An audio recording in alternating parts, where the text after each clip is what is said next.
자, 그럼 이제 우리가 감염병을 끝냈으니까 이제 94페이지 기생충과 위생동물 이제 들어갈 차례죠. 저 기생충과 위생동물 들어가기 전에 아까 1교시 때 자꾸 열심히 실수를 했는지 우리가 아까 파상열 나왔죠? 제가 성홍열하고 헷갈렸나 봐요. 그래서 파상열, 브루셀라증은 3급 법정 감염병입니다. 그래서 정정할게요. 죄송해요.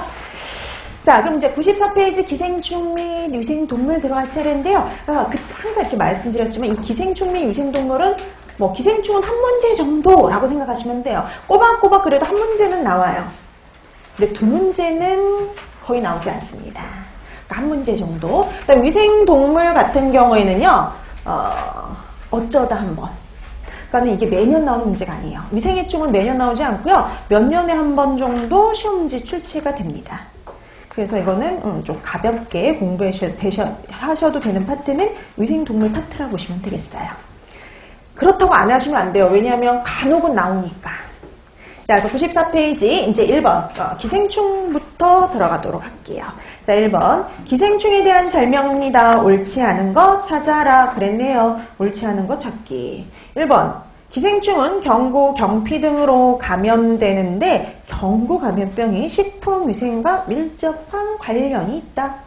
그럼 그쵸. 당연히 우리가 이 경구, 경피 감염이 가능하긴 하지만 주로 위생과 식품위생과 밀접한 관련인 건 식품을 통해서 입으로 들어오는 경구 감염이죠. 그 다음에 2번 장흡충은 가장 보편적인 기생충으로 채소를 통해서 충을 난의 상태로 경구 감염된다. 여러분 장흡충, 그럼 자기에 흡착해서 기생하는 기생충이죠. 보통 이 장흡충의 가장 대표적인 게 요코가와 흡충이에요. 요코가와 흡충 하면 이거 기억나세요? 이거는 어류를 통해서 감염되는 기생충이었죠. 채소와는 전혀 관련이 없습니다. 그럼 가장 보편적인 기생충으로 채소와 밀접한 관련 있는 거 회충이겠죠, 회충. 틀린 거 2번이네요. 네, 나머지 3, 4번도 한번 보세요. 기생충에 감염되면 영양물 손실, 빈혈, 기계적인 자극 등의 문제가 발생할 수도 있고요. 요충은 집단 감염이 가능하죠. 기생충 중에 유일하게 집단 감염이 가능한 거 요충입니다. 그리고 항문주에 산란을 해서 항문부에 소양증을 일으키는 게 대표적인 증상이었죠. 자, 이 중에서 옳지 않은 거 2번이었고요. 그 다음에 2번. 기생충병의 예방 원칙을 설명한 것 중 가장 옳지 않은 거 그랬습니다. 가장 옳지 않은 거. 1번. 분변을 완전 처리해서 기생충을 난을 사멸 또는 배제시킨다. 네, 보통 이게 좋은 예방법 중에 하나죠. 우리가 보통 사람이 종말 숙주가 되는 경우에는요, 사람의 분변을 통해서 충란이 배출이 될 수가 있고요. 또 다른 사람을 감염시킬 수가 있으니까 분변을 철저히 처리하는 것도 예방법이 될 수 있습니다. 그 다음에 2번 정기적인 검진을 하고 조기에 구충하는 거. 그래서 구충제 먹어주는 거. 그러니까 요즘에는 우리나라는 뭐 거의 박멸되다시피 해서 상당히 감염률이 많이 떨어져 있는데요. 예전에는 뭐 1년에 한 번이나 두 번씩 꼬박꼬박 챙겨 먹었었죠. 그 다음에 3번 채소류는 흐르는 물에 충분히 세척하고 비료는 인분을 사용하는 것이 좋다. 채소류를 흐르는 물에 여러 번 세척해주는 건 채소를 통해서 감염되는 기생충을 예방할 수 있는 방법에 해당이 되는데요.